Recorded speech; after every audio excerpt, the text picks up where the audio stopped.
Alors, on a vu ce qu'on appelle la transestérification. Ok, on a tous vu ça. C'est qu'on rajoute un excès d'alcool. Par exemple, on a un alcool et qu'on le traite par un excès d'alcool en milieu acide ou basique, c'est-à-dire soit méthanol ou méthanolate, pardon. Voilà, donc ça donne, ça inverse les groupements, ok. Donc ça c'est la transestérification. Maintenant, si on veut parler de transacétalisation, ok, ben en fait ça va être un petit peu pareil. Donc par exemple, j'ai mon carbonyle, donc je vais mettre R' et R, attendez, R et R', et que j'ai quoi d'autre, et que j'ai ça c'est mon acétal. Vu qu'on parle de transacétalisation, ça requiert la présence d'un acétal au départ, c'est-à-dire comme réactif, ok.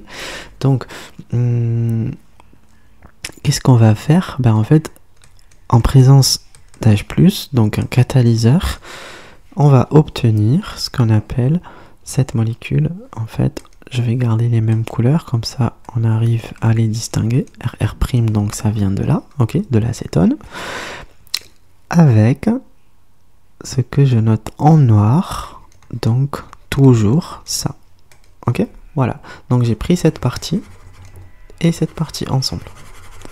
Il ne reste que les deux parties que vous voyez là, que je vais peut-être mettre en bleu. Voilà, ça et ça ensemble, donc ça et ça, ok. Voilà, ça c'est la transacétalisation. Comment on fait ça? Donc on voit bien que nous avons deux sites, c'est-à-dire il y a cet oxygène là en présence d'hydrogène, d'H+, pardon, il va être protoné, comme ça on active ce site, et l'un de ces hydrogènes, c'est pareil, c'est un acétal en présence d'hydrogène, l'un des oxygènes, il va être protoné pour, comment dire, pour en déprotéger cette molécule de son acétal, ok. Donc comment on va faire? On va commencer par l'acétone, elle voit un H+, l'oxygène il le voit, il va l'attaquer, donc on va former quoi? On va former ça, cette forme protonée, ok. Voilà, ça maintenant elle est très électropositif, ça c'est un site très réactif, ok. En plus de ça, on avait quoi d'autre? On avait cette molécule, donc un acétal, qui va, en fait, l'un des oxygènes, pardon, il va aussi arracher un proton, et du coup, qu'est-ce qu'on va avoir? On va avoir ça,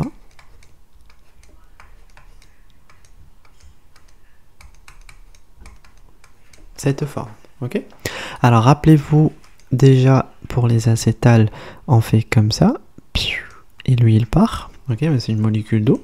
Donc qu'est-ce que je vais former? Je vais former, c'est pas une molécule d'eau celle-là, attention, parce que c'est ça qui nous intéresse.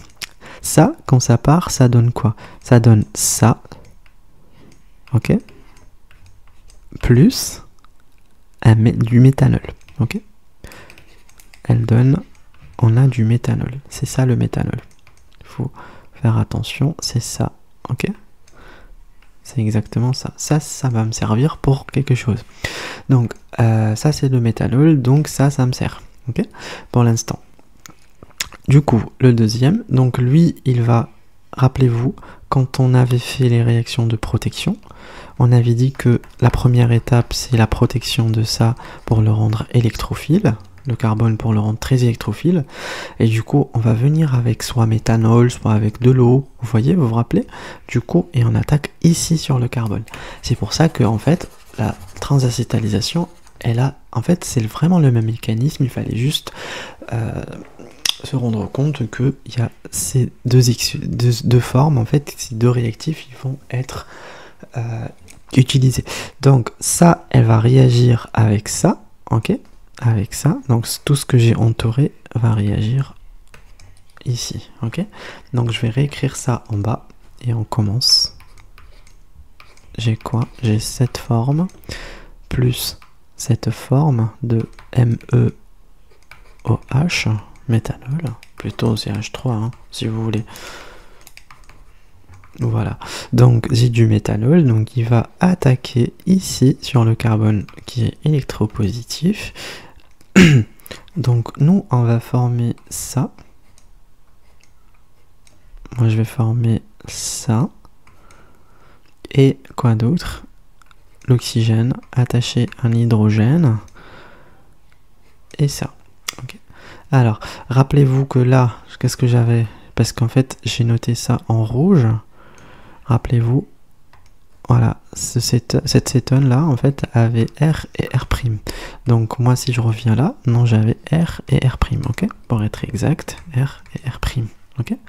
Donc, ici, qu'est-ce que j'ai? J'ai R et R'. Et là, pareil, R et R', ok? J'ai oublié de noter ça. Et là, comme ça, vous vous rendez compte que si, par exemple, j'enlève un H+, je régénère mon... comment il s'appelle? Mon catalyseur, ben en fait j'aurai exactement cette molécule. C'est-à-dire ça, c'est ce qu'on avait fait. Donc à partir, c'est ce qu'on avait obtenu pardon ici quand on a fait la transacétalisation. Ok, voilà, j'ai pris ça, je l'ai associé à ça. Ok, ça a donné ces deux là, ça a donné ça. Et voilà, c'est ça la transacétalisation. Donc de la même façon, de la même manière, vous écrivez les mécanismes. Quand vous voyez un H+, c'est toujours la réaction avec le catalyseur. Ça c'est la première chose à faire. Donc ça se fait à l'aide de quoi? Donc c'est un oxygène qui va aller attaquer. Ok? Et voilà. Je pense que c'est bon. Faut juste faire attention à un truc, si la selectivity, la chimiosélectivité, en fait, quand on a, comment on appelle, quand on a ça, par exemple, j'ai ça, un groupement acétal, une chaîne, et un autre groupement thioacétal, ok? C'est-à-dire, on a protégé deux cétones. Par exemple, j'avais une cétone ici, et une autre cétone ici. La première, je l'ai protégée, celle-là, je l'ai protégée par ça. Et celle-là, elle a été protégée par ça.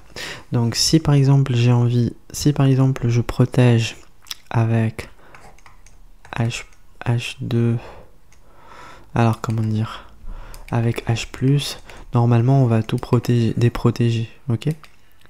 Mais si par exemple je veux garder ça, pardon, je veux garder mon acétal, celui-là, à gauche, je veux le garder, je veux qu'il reste dans la molécule, c'est-à-dire comme ça. Merde. Je veux ça, mais je récupère la deuxième cétone que vous voyez là.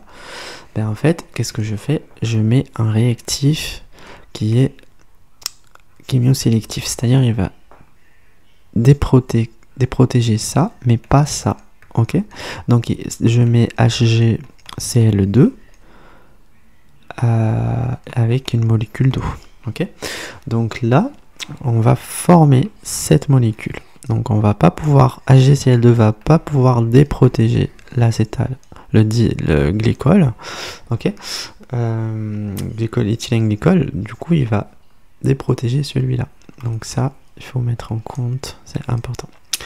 Et voilà, vous voyez, vous verrez si vous voulez le mécanisme de déprotection, c'est déjà écrit, ok, vous pouvez voir ça regarder ça dans la liste, dans la playlist.